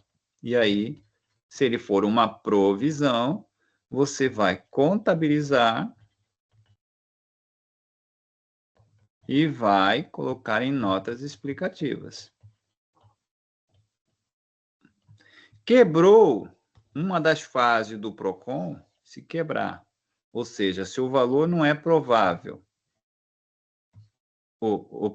se o valor não é confiável, mensurado com confiabilidade, e se o risco não é provável, ou seja, se ele for possível ou remoto, já era, já não faz, já não é contabilizado, né? Aí você vai ter que definir se ele vai para a nota explicativa ou não, tá? Então, em relação às provisões, assinale a alternativa correta. Apresenta valor ou prazos incertos. Então, provisões são passivos com prazos ou valores incertos, tá? Derivam de eventos que irão acontecer, não é de coisa futura. Deve ser contabilizado no passivo circulante. Por que não é de coisa futura? Olha aqui, ó. Provisão são passivos, tá? Para ser passiva, a obrigação não é futura, tá? É uma obrigação presente de um evento que já aconteceu, ou seja, passado. Deve ser contabilizado no passivo circulante. As provisões geralmente estão lá no passivo, podem estar no circulante ou no não circulante. A maior parte delas estão no não circulante. Deve ser contabilizada como retificadoras do ativo? Não. Está tentando confundir com a PDD antiga, tá? Provisões são passivos, são contabilizados como passivo. Sua existência será confirmada pela ocorrência de eventos futuros que estão sob o controle da entidade. Você vai ver que não é evento futuro e não estão sob controle. Tá? Tipo de provisões podem ser legais ou contratuais, aquelas que são derivadas de lei, contratos ou alguma outra forma sustentada legalmente. E ela também pode ser não formalizada. Não existe lei, mas a empresa tem prática de fazer algo no do passado, ela tem uma prática passada de ter que remunerar por qualquer problema que ela causou, mesmo que o país não tenha nenhuma lei que fale isso, que obrigue para fazer isso. Probabilidade de perda, como eu te falei, o risco é provável, possível e remoto. Provável seria mais provável perder do que não perder a ação, seja 50% ou mais. Possível não é provável, nem remoto perder a ação. Então, está entre 10% e 50%. E remoto é baixíssima probabilidade, entre 1 a 10, não faço nada, tá? Lembrando que isso aí não está na norma, eu que jogo aí, porque às vezes eles pedem alguma informação com relação a isso, você tem mais ou menos como chutar. Os clientes de uma empresa entram na justiça contra ela por quebra de contrato. Beleza? Os advogados da empresa estimam o desfecho da causa e o valor a ser pago. Então, eles já têm o valor. Assinar a opção que indica a existência de um passivo contingente de acordo com o CPC. Para ser passivo contingente, para ser provisão, é PROCON. Para ser passivo contingente, basta quebrar um desses aqui, ó. Quebrou um deles, já é passivo contingente, tá? Então, letra A perda é certa. Se a perda é certa, não é provisão, tá? Porque provisão são passivos com prazos ou valores incertos, tá? Então, não pode ser a letra A. A perda é provável, está dentro da ideia do PRO. E o valor da perda pode ser estimada com confiabilidade. A perda é provável e o valor de perda pode ser estimado com confiabilidade. Letra C. A perda é provável e o valor da perda não pode ser estimado com confiabilidade. Aqui, se a perda é provável e o valor pode ser estimado com confiabilidade, aqui é o PROCON. Então, isso aqui é uma provisão. Não pode ser a letra B, o gabarito. Tá? Letra C. A perda é provável e o valor não pode ser estimado com confiabilidade. Então, aqui quebrou a confiabilidade, quebrou um dos dois elementos, e você já sabe que é um passivo, gabarito passivo contingente, tá? Não contabiliza, tá bom? No máximo, ele vai para a nota explicativa. A perda é remota e o valor da perda pode ser estimado com confiabilidade. Se é remota, você não faz nada. A perda é remota e o valor da perda não pode ser estimado com confiabilidade. Como é remota, você não faz nada. Então, sua preocupação é para diferenciar entre provisões e passivos, basta você quebrar um dos elementos do PROCON. Uma empresa que negocia carros também possui uma oficina para manutenção de carros na garantia. Ao preparar suas demonstrações contábeis, a empresa precisa verificar a cobertura de custo de reparação, tá? Para qualquer tipo de defeito. Aí tem uma experiência passada, ele te dá um percentual de carros que não terão defeito, carros que terão defeitos maiores e defeitos maiores. Se forem detectados defeitos menores, dos carros vendidos, o custo será de 100 mil. E com defeitos maiores, o custo será de 300 mil. Nesse caso, considerando as informações apresentadas, ele quer que você prepare, a sua provisão. Você tem que separar um dinheiro para uma possibilidade de acontecer isso, né? Como é que eu faço isso aí, né? Então, você se baseia com aquilo que pode dar errado. Ó. O que pode dar errado? Os carros menores são 100 mil. Então, 100 mil é o valor que eu tenho. Qual é a probabilidade de carro menor? São 25%. E dos carros maiores de terem defeitos? Os gastos serão 300 mil. Só que a probabilidade é de 5%. Beleza? E aí, você chega no gabarito. Aí você vai encontrar 25% de 100 dá 25 mil. 25 mil. E 3 vezes 5, 15, né? 3 vezes... 5 vezes 3, 15. Vou fazer aqui que eu estou sem calculadora.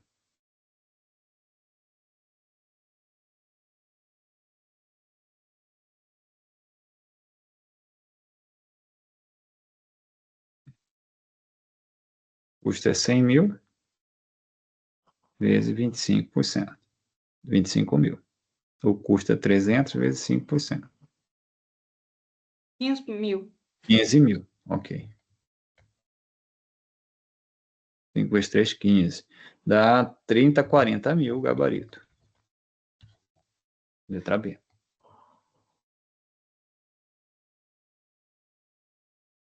Tá? Aqui é uma outra possibilidade. Uma empresa apresentou 5 processos trabalhistas de mesma natureza. Então, tome cuidado aqui com esse termo, tá?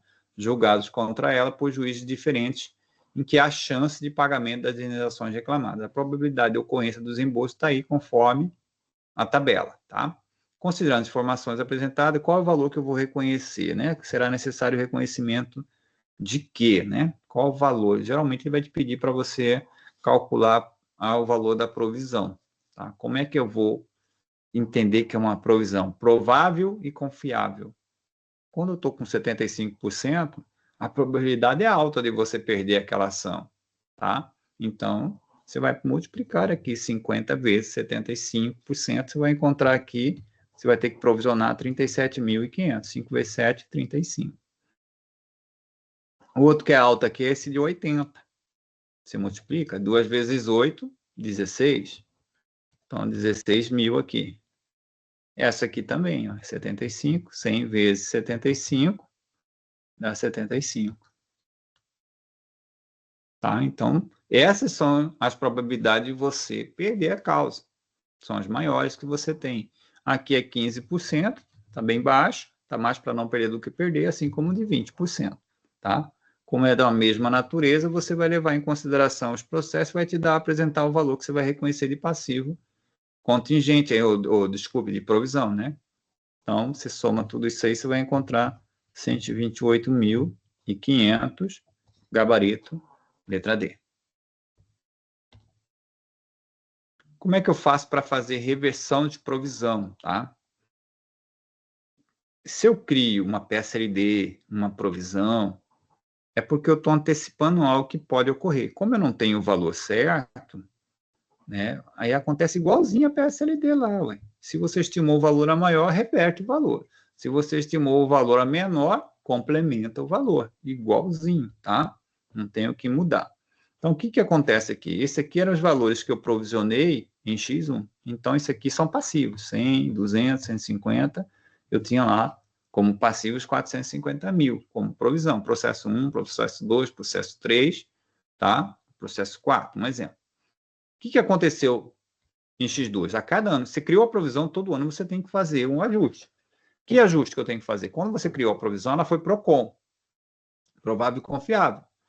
Então, ela pode chegar no final do ano, aquela ação muda. Aquilo que você analisou como sendo mais provável perder do que não perder, ela pode ser, em vez de ser provável, passou a ser possível. Tá? Então, isso você tem que levar em consideração. Tá? Então, aqui foi feito aqui uma probabilidade para o ano X2. Ó. Eram tudo passivos em X1, e aí no X2 eles fizeram novamente uma verificação. Ele disse, ó, provável, provável, provável, e aqui chamou o item 3 como possível. O processo 4 não existia em X1, mas ela analisou e entrou para X2. Então, o que vai acontecer aqui? Né? Então, essa é a ideia. Os 150 mil que você tinha provisionado, passou, analisou e falou o seguinte, não, esse processo aí está mais para não perder do que para perder, então passou a ser possível. O que eu tenho que fazer? Ele deixa de ser provisão e passa a ser passivo contingente. Então, no processo 3 aqui, ó, você tinha criado um passivo aqui de 150 mil. que você vai ter que fazer? Você vai ter que reverter esse saldo aí, ó. 150 mil vai sair daí e vai ter uma receita de reversão.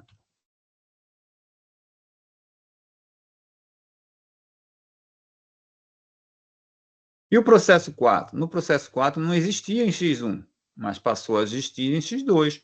E aí você já sabe, você vai criar aqui uma provisão para o processo 4, vai creditar um passivo de 180 mil aqui, e é uma despesa.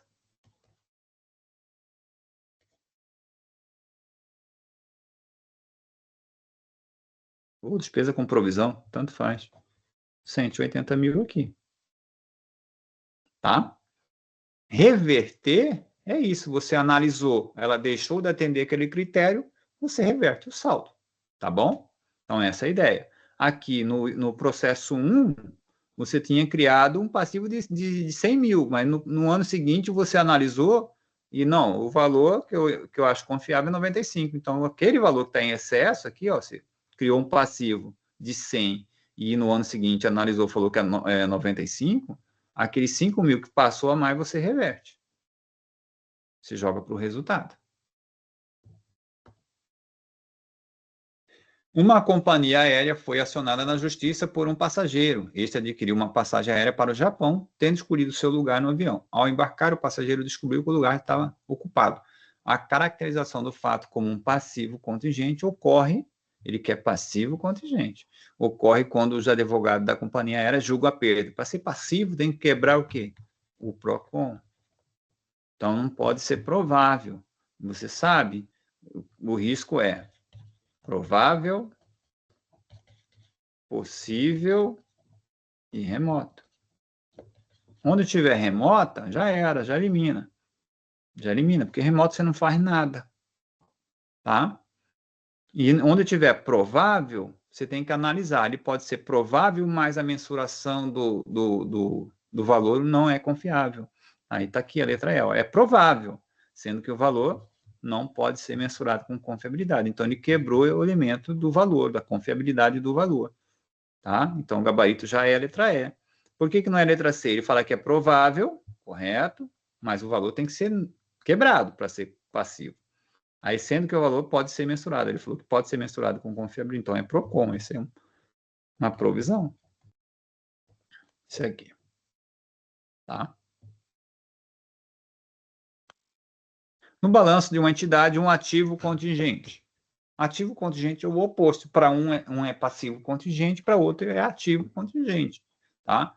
Então, um vai colocar em nota explicativa e no outro vai fazer a mesma coisa. Só que para um, a ideia é de perder, talvez perca, que outro talvez eu ganhe. Tá? Então, vamos lá. No balanço patrimonial de uma entidade, um ativo contingente. O ativo não vai estar no balanço. Nem o ativo contingente, nem o passivo contingente. O que está no balanço? Ativo, passivo e PL.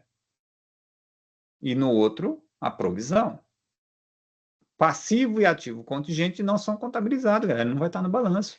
Tá? Não é reconhecido. Uma vez pode tratar de resultado que nunca venha a ser realizado. Em relação aos ativos contingentes, é correto afirmar que, aí vem, resultado do evento futuro, surgem normalmente no evento planejado esperado. Devem ser reconhecidos no balanço apenas quando a entrada de recurso é provável. Quando a entrada de recurso é provável, é reconhecido como receita operacional. Tá? Ele está tentando confundir o conceito que você tem de provisão. Tá? Agora, os ativos contingentes, assim como os passivos contingentes, são avaliados periodicamente para garantir, né, os desenvolvimentos sejam apropriados, para garantir que os desenvolvimentos sejam apropriadamente refletidos no balanço. É aquela ideia daqueles 4 processos lá. Em X1, tinha 3 processos. Os 3 eram provisões. Em X2, o que aconteceu? Eu analisei esses 3. Um deles deixou de ser provisão, passou a ser passivo. E surgiu um novo. Então, observe que eles são analisados periodicamente para você poder refletir a realidade. Pode ser que aquela minha visão, que era de mais perder do que não perder, mude. Vai lá, sai uma causa temporária ainda, né? A justiça determina algo lá que você analisa de novo e verifica. Não. Agora, reverteu aqui, é bem mais provável que a gente não perca a ação do que perca, tá? Então, essa é a ideia. É só em nota explicativa, né? Sim, ativos e passivos contingentes não são contabilizados. O ativo que é contabilizado é o ativo que você já conhece. O passivo que é contabilizado é o passivo, é a provisão, tá? Em relação aos ativos contingentes, é correto afirmar que é o mesmo. É estranho. Ou eu que apaguei aqui, é o mesmo. Uma empresa foi processada por 3 supostas violações, tá? A. O uso não autorizado de uma marca. B. Não pagamento de uma gratificação. C. Prejuízos ambientais. Os advogados da empresa acreditam que nem todos os casos têm a mesma chance de ocorrerem e comunicou à empresa a seguinte avaliação. Ela vai avaliar o risco. As chances do processo são remotas. Do processo 1, remota. Então, o processo 1 não faz nada. Processo 2. É provável que a empresa tenha que pagar os empregados, mas o melhor estimativa do montante seria 300 mil. Então, é provável, o estimativa é confiável, né? Aqui é PROCON. Então, você já sabe, isso aqui é uma provisão. 3. Não há nenhuma lei que obrigue a entidade a pagar por tais danos, somente políticas ambientais da empresa e propaganda nas mídias, que é uma obrigação que é não formalizada. Contudo, o valor dos danos não pode ser estimado com confiabilidade, considerando as informações apresentadas, a empresa deve. Então, tome cuidado, né? Aqui está dizendo que mesmo que não tenha uma lei, né, a empresa tem o costume de indenizar. Só que observe que os danos não são estimados com confiabilidade. Então, quebrou um elemento do PROCON. Então, esse aqui é um passivo contingente. Tá? Então, vamos lá. A letra gabarito aí vai ser a letra D. Ó, provisionar a ação 2 é uma provisão no valor de 30 milhões.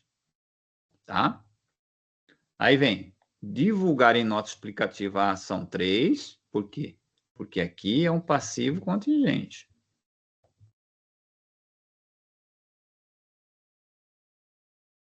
E, para a ação 1, nenhuma divulgação é exigida, não faz nada. Então, essa é a interpretação que você tem que ter de prova, tá? Com relação a passivo contingente. Uma empresa apresentou as seguintes informações quanto a diversos processos trabalhistas similares, mas com riscos e mensurações distintos. Então, tem um monte de informação, vamos ver o que ele está pedindo. Considerando apenas as informações apresentadas, a empresa é requerida a divulgar em notas explicativas uma breve descrição da natureza, as incertezas sobre o valor e o montante total. Então, observe, se ela vai divulgar e ele quer o montante, né? Então, você já sabe que para divulgar, ela tem que ser PROCON, ou seja, uma provisão, ou um passivo contingente, tá? Quem não é divulgado é a remota. A remota não faz nada. Então, onde tiver remota, você já elimina, tá? Aí vem lá. Risco possível, provável, remoto. Fora. Provável, possível. Pronto. Então, agora você soma. Por quê? Risco possível, aqui é PROCON. Então, isso aqui é uma provisão. É um passivo. A provisão você contabiliza e põe em notas explicativas. Risco provável incerteza. Quebrou uma parte do PROCON. Então, quebrou isso aqui. Isso aqui é um passivo contingente. Notas explicativas. Risco provável e mensuração confiável. Provisão. Risco possível e incerteza. Passivo contingente.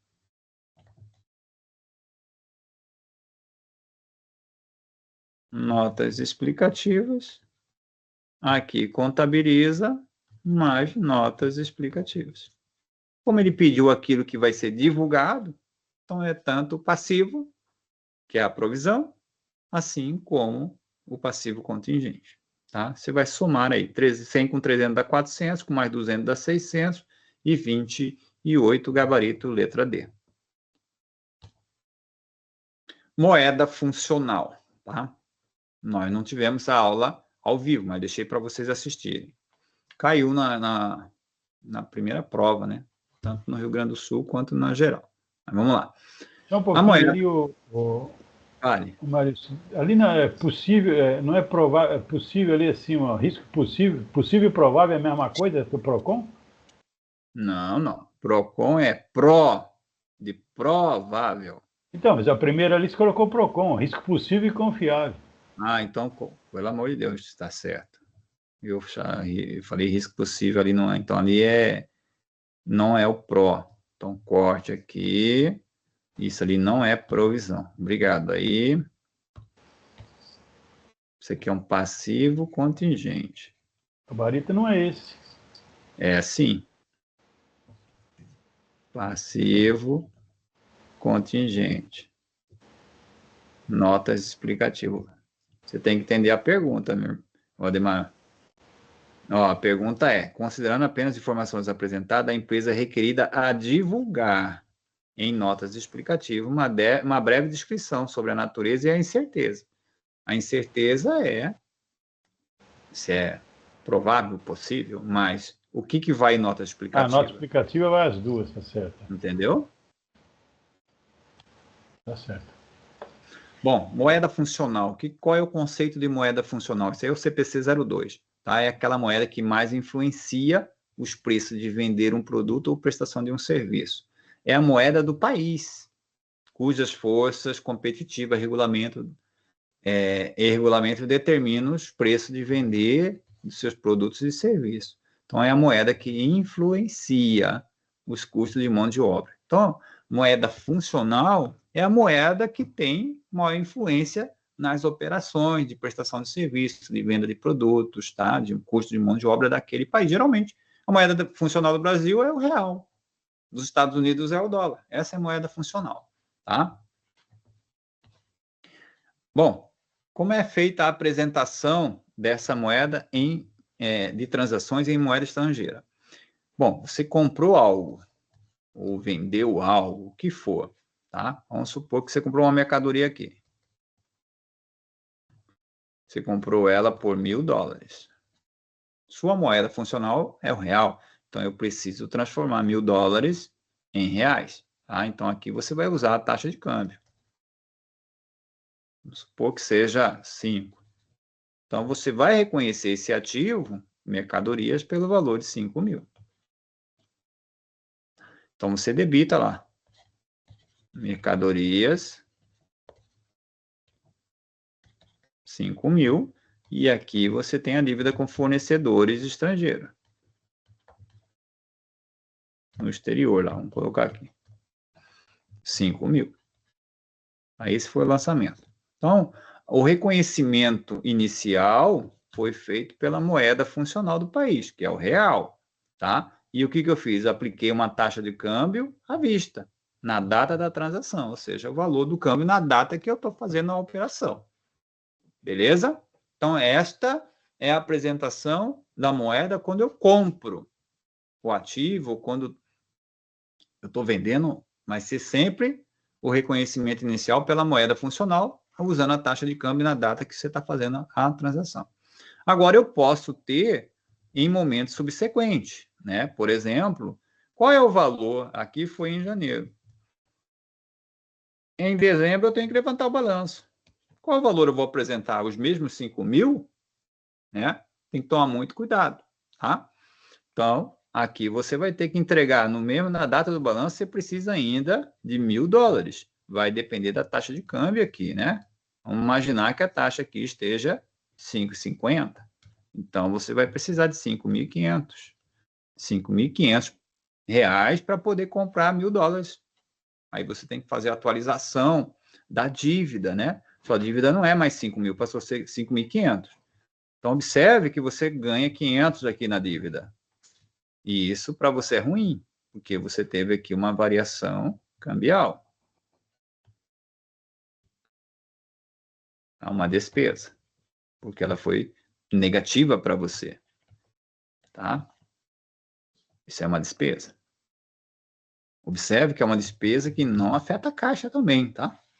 Se for pensar em DRE, em DFC. Bom, já sei como eu reconheço, então, uma transação em moeda estrangeira, né? na data da aquisição.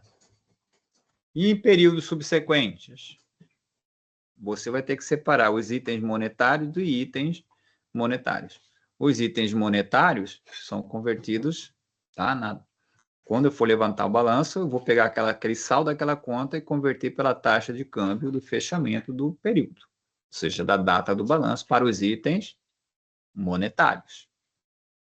E para os itens não monetários, eu vou manter pelo custo histórico, ou seja, vai continuar com aquela taxa que você registrou lá no início, tá? Mas eu posso ter itens não monetários que são avaliados a valor justo. Alguns ativos podem ser avaliados a valor justo. Então, como é que eu faço com esses ativos que estão lá no balanço avaliados a valor justo? Eu vou usar a taxa de câmbio, né, na data em que o valor justo foi mensurado, ou seja, ele continua histórico, mas baseado no valor justo, tá?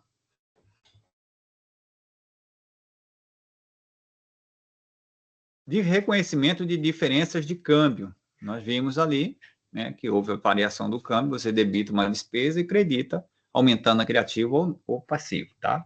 As diferenças de câmbio que surgirem na liquidação de itens monetários ou na conversão de itens monetários em taxa de diferença serão reconhecidas no resultado do exercício em que surgem, tá?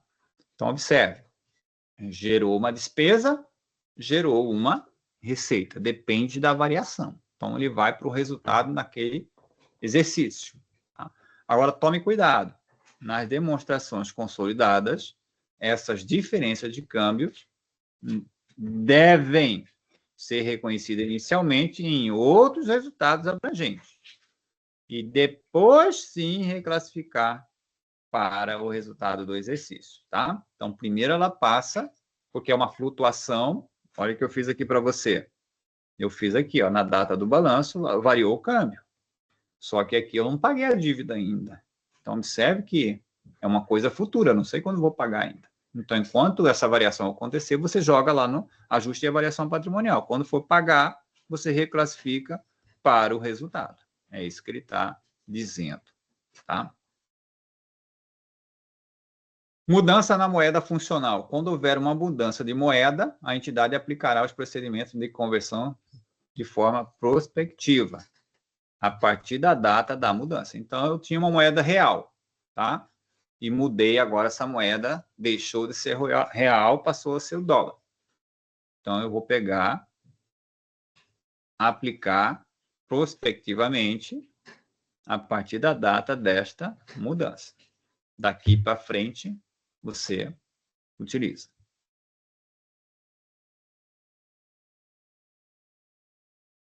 Bom, observe que eu falei de você reconhecer um ativo ou um passivo em uma moeda funcional, utilizando a taxa de câmbio à vista na data da operação. Então, inicialmente é assim que entra o ativo ou você reconhece o passivo. Na data do balanço, o que eu falei para vocês? Vai se separar item monetário ou item não monetário. O item monetário permanece, ele é pela data do fechamento do balanço. O item não monetário, ele permanece com aquele valor que você registrou lá inicialmente, tá? Beleza. Então, estou falando de movimentações de conta. Agora, se eu estou fazendo demonstrações, eu estou convertendo demonstrações. A minha empresa apresenta um balanço em real e a outra, eu tenho que apresentar esse balanço em dólar. Como é que eu faço? Aí é o problema, né? Por quê? Ativos e passivos vão ser apresentados por taxa da data do balanço. Então, tanto o ativo quanto o passivo, você tem aqui, ó. Ativo, passivo, e aqui você tem o PL. Então, aqui a taxa, vamos supor que a taxa do balanço é assim. Então, aqui os ativos vão estar por 5 e os passivos por 5. Agora, no PL, o que a norma diz? Você vai pegar a taxa histórica. Ele mantém pela taxa que você reconheceu o PL lá atrás. Tá? Vamos imaginar que a taxa histórica aqui dele seja 4. Então, observe que o PL vai estar por 4. Agora, você tem que tomar muito cuidado, Porque eu tenho dentro do PL conta de resultado. Como assim? Lucro. Então, o lucro ou prejuízo é a taxa média.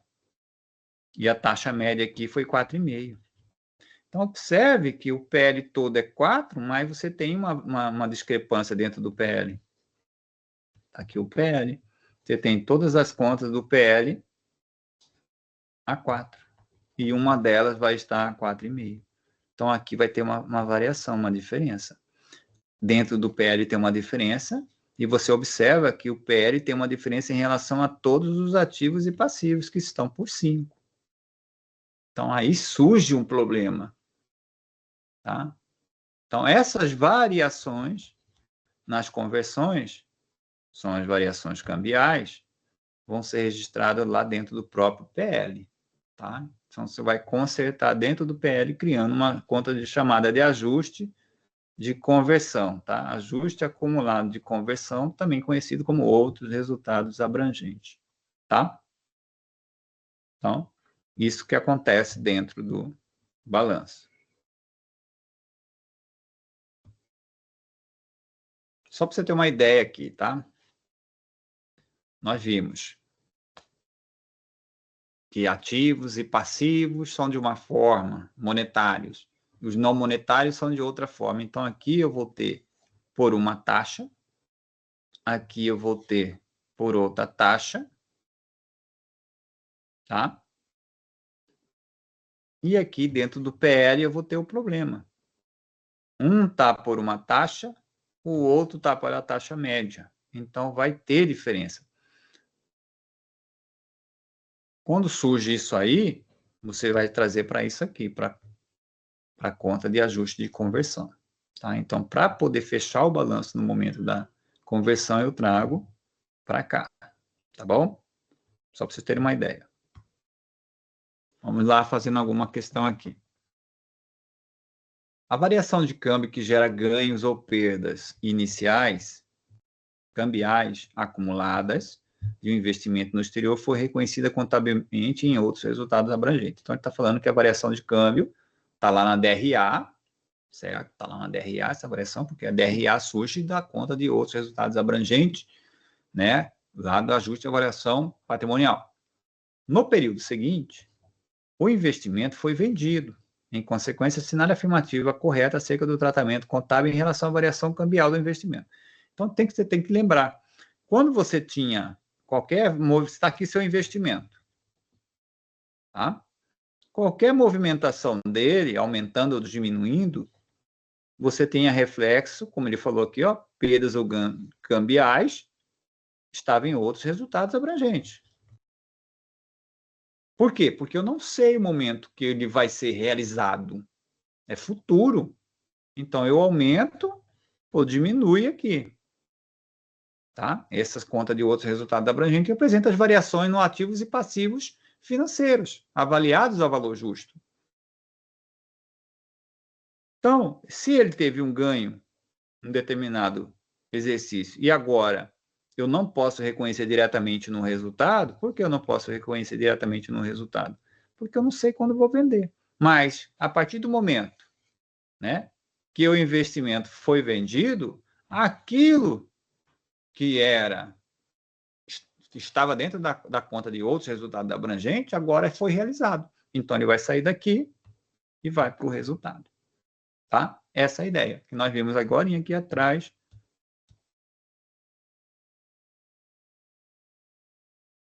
Na demonstração consolidadas, a diferença de câmbio deve ser reconhecida inicialmente em outros resultados abrangentes e reclassificadas no PL do PL para o resultado do exercício. Quando é que ela é reclassificada? Quando aquele investimento vai ser vendido, que aí o ganho aconteceu. Lembra de instrumento financeiro lá? Valor justo por meio de resultado, valor justo por meio de outros resultados abrangentes. Uma coisa é futura e aquele futuro agora vai ser vendido. Então, ele sai do futuro, da conta de outros resultados abrangentes, e vai para o resultado. É isso que ele está dizendo aqui, que eu estou tentando lembrar vocês, tá? Então, ele vai para cá e vai ser reclassificado, né? Ele vai lá para DRE. vai para o resultado. A CIA X, Sociedade Empresária Brasileira, cuja moeda funcional é o real, é controladora da CIA Y, Sociedade Norte-Americana, cuja moeda funcional é o dólar dos Estados Unidos. A CIA X avalia seu investimento pelo método de equivalência patrimonial. No ano de 22, houve flutuações do câmbio. Os efeitos da mudança do câmbio vão ser reconhecidos em que lugar? Então, qualquer alteração no câmbio gera tanto despesa como receita cambial. Qualquer alteração no câmbio. Só que você sabe que quando se fala de, ele está falando para você de uma empresa que controlada e tal, essas flutuações vão ser tudo acumuladas em que conta? Elas vão lá primeiro para outros resultados abrangentes. Depois, na hora da consolidação, depois que eles saem daqui para o resultado. Tá? Então, eles vão lá para a demonstração do resultado abrangente, qualquer a flutuação da moeda dessas empresas de uma controlada e uma coligada. Tá? Então, as variações da consolidação vão para a DRA.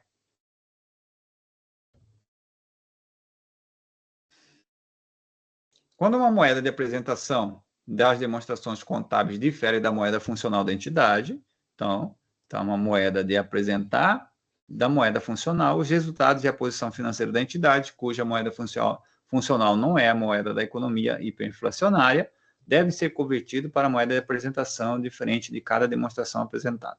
Ele está falando o seguinte, né? Eu tenho uma moeda que está sendo apresentada de um real. É diferente da moeda funcional, que é dólar. Numa economia em que não é uma economia inflacionária.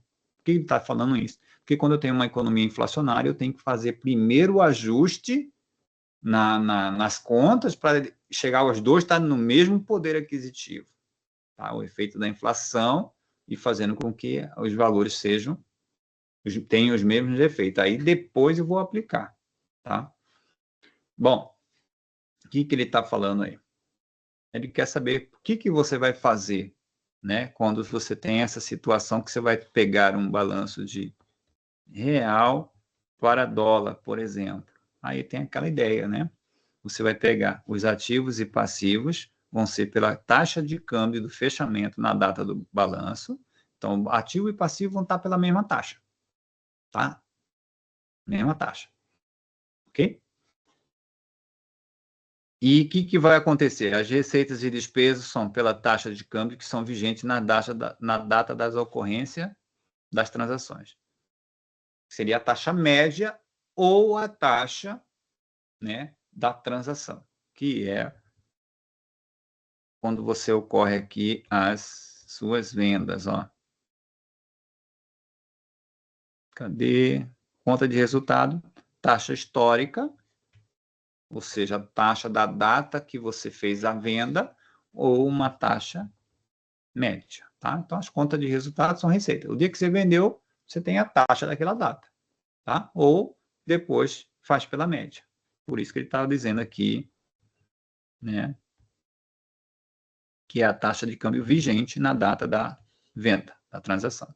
Esse é o gabarito. Os ativos e passivos devem ser convertidos pela taxa de câmbio do fechamento na data do balanço, as receitas e despesas pela taxa média ou taxa vigente na data que ocorreu a transação.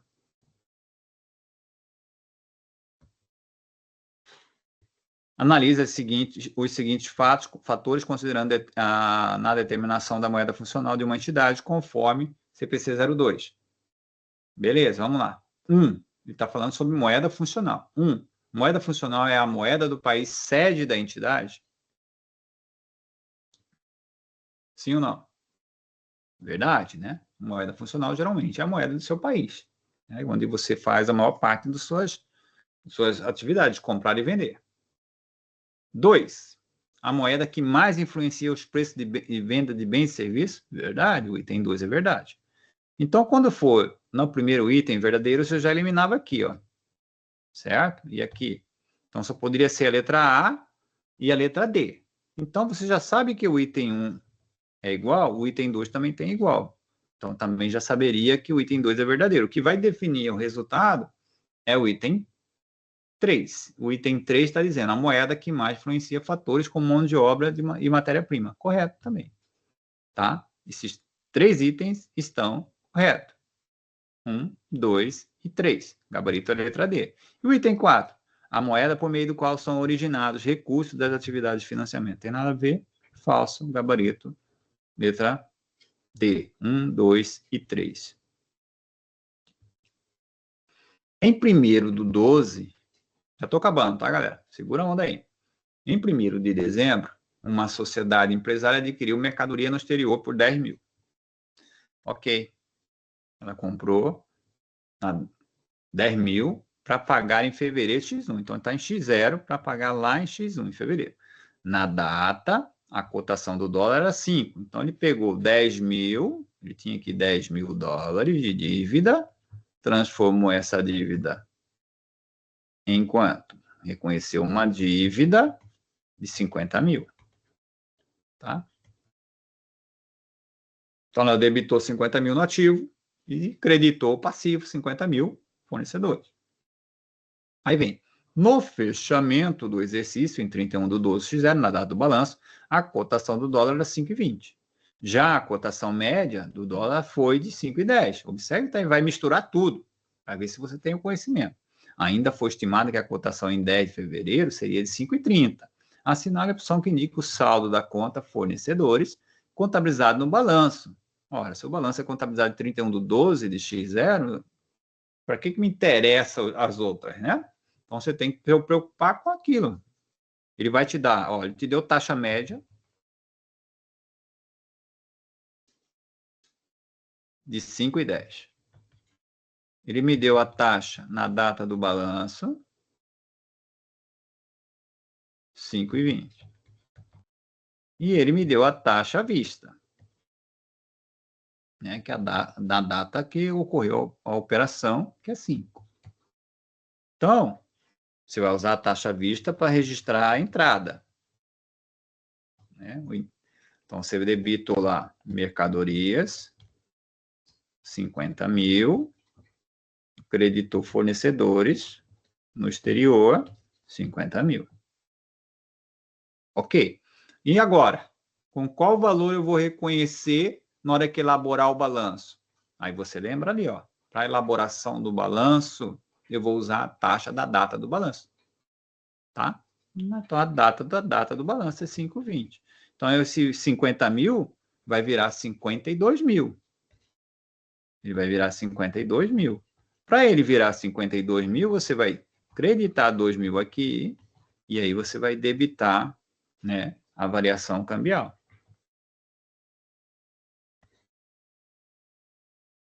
De 2 mil. Certo?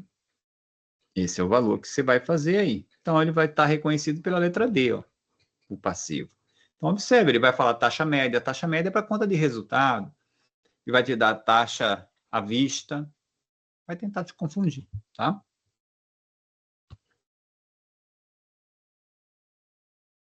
Em 31/12, uma entidade obteve um empréstimo bancário no valor de 100 mil dólares, com vencimento em 5 anos. Na data, 31/12/15, a cotação foi 13,90. Então, você vai registrar os 100 mil vezes 13,90. 31/12/15 é o valor da sua dívida. 100 mil vezes 3,90. Tá? Aí vem, já o dólar projetado para a data do vencimento do empréstimo era de 5. O empréstimo vai vencer daqui a 5 anos. Tá? Mas vamos continuar. Em 31/12/2016, um ano depois, a cotação foi 3,20. Em 17, 3,30. Então, você tem aqui, ó, 31/12/16, 31/12/17. Esses mesmos 6 mil vão multiplicar. Um por 3,20 e outro por 3,30. Vou ver o que ele quer. Ele fala, assinar a opção que indica o valor apresentado referente ao empréstimo no balanço em que data? 2017. Então, 2017 vai ser 100 mil vezes 3,30. Tá? Então, aqui vai dar 330 mil, gabarito letra C. Ver se dá para a gente fazer essa aqui. Não, vou deixar para a próxima aula essa aqui, vai dar trabalho. Já deu 10 horas em ponto. Então, nós temos aí para a parte da manhã no sábado, a gente mata todos esses slides. A parte da tarde, a gente vai fazendo alguns exercícios para relembrar algumas coisas que já estudamos. E vou ver se dá para a gente falar. Vou falar sobre custo, né? Também, ADF, algumas questões só. E, se der, eu coloco assunto ainda que eu não passei, mas que dá para passar. Tá bom? Beleza. Boa noite. Obrigado, Maurício. Nada, galera. Boa noite. Fiquem Boa com Deus. noite, professor. Boa noite. Que horas no Sim, sábado vai ser a aula? Sábado, Boa noite, a professor. partir das 9 horas, de 9 às 12 e de 14 às 18. Perfeito. Um abraço.